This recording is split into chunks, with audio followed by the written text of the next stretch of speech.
Hello दोस्तों, नमस्कार। स्वागत है आपका हमारे इस नए वीडियो में। आज हम हड़प्पा सभ्यता और उसके पतन के बारे में जानेंगे, तो बने रहें आखिरी तक। चलिए वीडियो स्टार्ट करते हैं। यह बात लगभग आज से 8000 साल पहले की है, जब पाकिस्तान और अफ़गानिस्तान के बीच कुछ लोग आकर बस गए और उन्होंने वहाँ पर अपनी बस्तियाँ बसाई।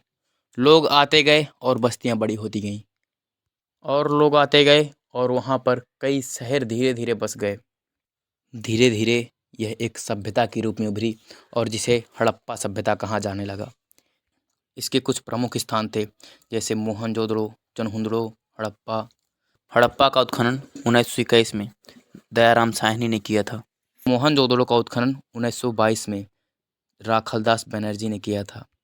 जब इस सभ्यता का उत्खनन किया गया तो पूरी सभ्यता में एक ही प्रकार की ईंटें पाई गईं और एक ही प्रकार की मुद्रा पाई गई, जिससे पता चला कि शायद यह एक ही सभ्यता थी जो कि 3 देशों वर्तमान के अफ़गानिस्तान, पाकिस्तान और भारत के कुछ क्षेत्रों में विकसित थी। हड़प्पाई लोग निर्वाह के लिए खेती करते थे और पशुपालन करते थे तथा व्यापार भी करते थे।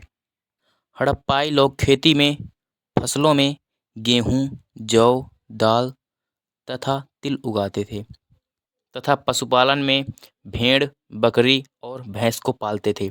यहाँ पर गाय के साक्ष्य नहीं मिले हैं, शायद ये लोग गाय से परिचित नहीं थे। व्यापार के लिए ये लोग शिल्प उत्पादन और शिल्प के तमाम प्रकार के आभूषण तथा औजार बनाते थे। उस समय शिल्प उत्पादन का केंद्र चनहुंदड़ो था। ये पत्थर की सहायता से मनके, मुहर आदि चीज़ों का निर्माण करते थे, जो कि व्यापार में सहायक होते थे। यहाँ पर बाँट भी मिले हैं, जो कि 2 केजी, 4 केजी, 16 केजी और 32 केजी इसी के अनुरूप मिले हैं। यहाँ पर 3, 5, 7, 9 आदि केजी का कोई भी बाँट नहीं पाया गया है। हड़प्पा सभ्यता में सेल खड़ी से निर्मित मुहरें पाई गई हैं। इस मुहर में भैंस, बाघ, बकरी तथा हाथी और अन्य जंतुओं को चित्रांकित किया गया है।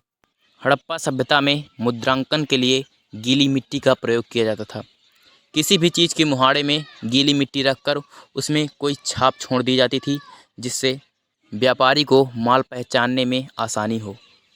हड़प्पा सभ्यता में शासन प्रक्रिया को लेकर मतभेद है। पूरे हड़प्पा सभ्यता में एक ही प्रकार की ईंटें तथा मुहरें पाई गई हैं, जिससे कुछ वैज्ञानिक कहते हैं कि यहाँ पर सिर्फ एक ही राजा का अधिकार था, इसलिए सभी ईंटें और मुहरें समान प्रकार की हैं। कुछ लोगों का मानना था कि यहाँ पर सिर्फ एक ही राजा का अधिकार था, इसीलिए सब कुछ समान है और ईंटें तथा मुहरें एक ही प्रकार की हैं। वहीं कुछ लोगों का मानना था कि सभी जगह स्थानीय राजा हुआ करते थे और एक बड़ा राजा होता था, जैसे वर्तमान में प्रधानमंत्री होता है, और वही सभी चीज़ों का निरीक्षण किया करता था। वहीं कुछ लोगों का मानना था कि यह सभ्यता राजाओं से मुक्त थी और सभी व्यक्ति का इसमें समान अधिकार था। यहाँ पर ज़्यादातर शहर 2 भागों में विभक्त पाए गए हैं, एक दुर्ग और दूसरा निचला शहर। इसी प्रकार मोहनजोदड़ो भी 2 प्रकार से बटा हुआ था, एक दुर्ग और दूसरा निचला शहर।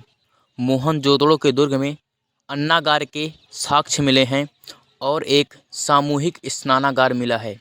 यह स्नानागार बहुत विशाल था, इसीलिए अनुमान लगाया गया है यहाँ सभी लोग किसी त्यौहार में इकट्ठा होते थे और वह अपनी पूजा प्रक्रिया किया करते थे। हड़प्पा सभ्यता विश्व की सबसे प्राचीन शहरी सभ्यता थी, जिसकी सबसे बड़ी विशेषता नगर नियोजन थी।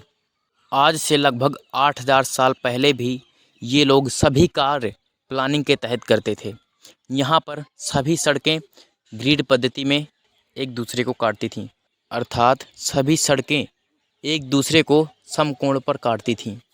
यहाँ पर सबसे पहले सड़कों का निर्माण किया जाता था, उसके पश्चात घरों का निर्माण हुआ और मकानों का निर्माण हुआ और अंततः नालियों का निर्माण हुआ।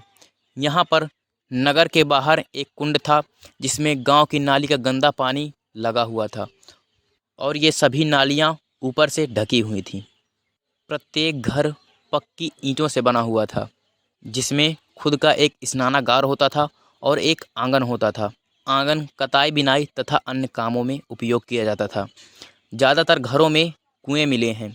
कुएं एक ऐसे कमरे में बनाए जाते थे कि राहगीर को भी पानी पीने में सहायता हो। मोहनजोदड़ो में लगभग 700 कुएं पाए गए हैं। तो चलिए जानते हैं इतनी फली फूली विकसित सभ्यता का अंत कैसे हो गया। इस सभ्यता के पतन का प्रमुख कारण सिंधु नदी का मार्ग परिवर्तन है। सिंधु नदी हमेशा अपना मार्ग परिवर्तित करती रहती है और इसीलिए सोचा गया कि शायद उस समय भी सिंधु नदी ने अपना मार्ग परिवर्तित कर लिया होगा और हड़प्पा सभ्यता का विनाश हो गया। इसका दूसरा कारण आर्यों का आक्रमण भी है। उस समय आर्य लोग भारत में घुस चुके थे, जिसके कारण यह अनुमान लगाया जा सकता है कि शायद आर्यों के आक्रमण से ही हड़प्पा सभ्यता का विनाश हो गया। वनों का विनाश भी हड़प्पा सभ्यता का एक प्रमुख कारण है। कुछ लोग कहते हैं कि शायद हड़प्पा सभ्यता में कोई बीमारी आ गई थी, कोई महामारी आ गई थी, इसलिए हड़प्पा सभ्यता का विनाश हो गया। इन सभी आदि कारणों से हड़प्पा सभ्यता का विनाश हो गया। तो चलिए मिलेंगे अगली वीडियो में। हड़प्पा सभ्यता के पतन के बारे में तथा हड़प्पाई लोगों के बारे में आपकी क्या राय है, कमेंट में ज़रूर बताएं। जय हिंद, जय भारत।